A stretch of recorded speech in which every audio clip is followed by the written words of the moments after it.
مالك يا شربات، فيكي ايه؟ مش عارفة والله يا همام، صوابعي جايدة نار وعاوز أهرش فيهم وأقطعهم قطيع. يو بقى، كل مطرة تعملي كده يا شربات، واقول لك البسي شراب ودفي نفسك يا ولية ودفي رجليكي، برضو ما تسمعيش كلامي. أعمل إيه بس يا همام؟ كل لما ألبسه ببقى عاوز أهرش فيهم وأقطعهم، ما بطيقش الشراب يا جدع. أعمل إيه بس؟ مش عارفة، بس كل مطرة وكل سقعة يحصل في رجلك ده. بس المرة دي بقى غير كل مرة. احنا دلوقتي عندنا الدكتورة أحلام بنتي، دكتورة قد الدنيا، هي اللي هتعالجك وإن شاء الله كل ده هيروح. يا أحلام يا بنتي، تعالي يا حبيبتي. أيوة يا باي، تجمرني بحاجة قبل ما أمشي أروح الصيدلية؟ ايوه يا احلام يا حبيبتي، تعالي شوف امك يا دكتوره رجليها عامله ازاي، واقول لها اهتم بيهم ودفيهم. برضك ما بتسمعش كلامي، وادي رجليها حمرة كيف الدم وزرقة خالص. إيه دي صح الكلام ده؟ وريني كده يا أمي رجلكي.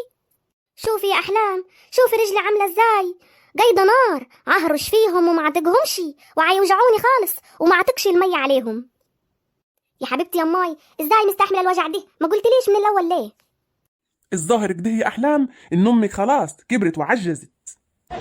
بشر، أنا لسه شباب، مش عشان رجلي حمرت شوي هكون عجزت يعني. الدور والباقي بقى على اللي بيشخر وهو نايم وعيصفر كمان.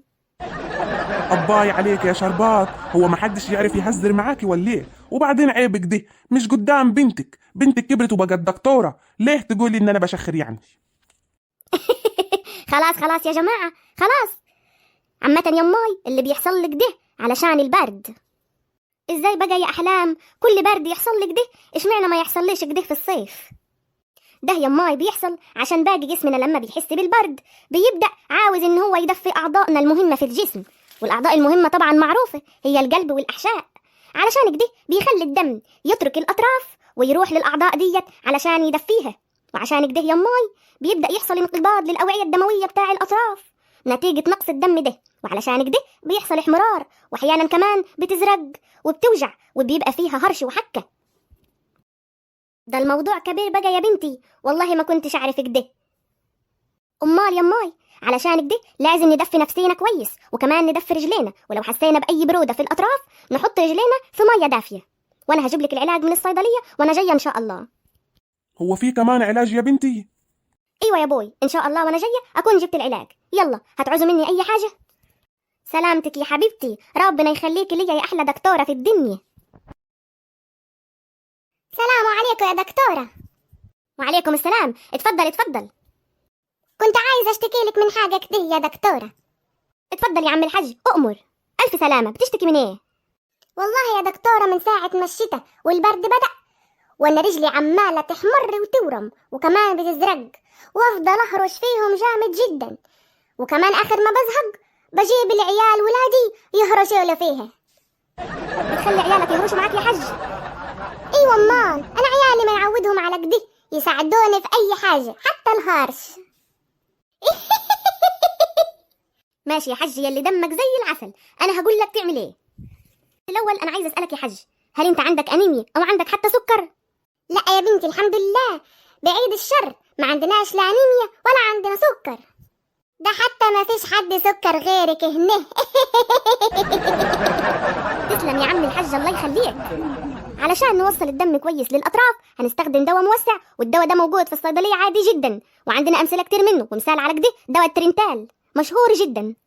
وكمان هندهن على صوابعنا أي كريم فيه كورتيزون، زي إيه؟ زي البيتاديرم أو البيتنوفيت. وممكن كمان نستخدم للترطيب حاجة جميلة قوي قوي وكلنا عارفينها، هو البنسينول. واخر حاجه بقى يا حج، علشان الهرش الكتير ده يقف هنستخدم فاستل، هناخد حبايه قبل النوم، والفاستل ده مضاد للحساسيه، وعلشان ما تهرش كتير وكمان ما تجيبش ولادك يهرشوا لك وتتعبهم معاك. عسل يا دكتوره.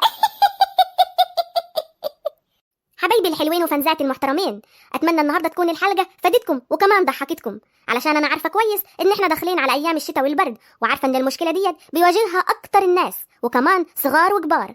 اتمنى اكون فدتكم النهارده، وعايزه اقول لكم ان الكلام اللي في الفيديو ده حقيقي، علشان احنا معانا ناس صيادله ودكاتره كويس وهنستشيرهم في اي كلمه بنقولها هنا في الفيديو. يا رب يكون فاتكم، واتمنى لو في اي مشكله هتواجهكم واقدر افيدكم فيها تكتبوا لي في الكومنتات علشان اعمل عنها موضوع الحلقة الجاية ان شاء الله. وما تنسوش يا حبايبي تعملوا اشتراك للقناة وتضغطوا لايك وتكتبوا لي تعليقات حلوة.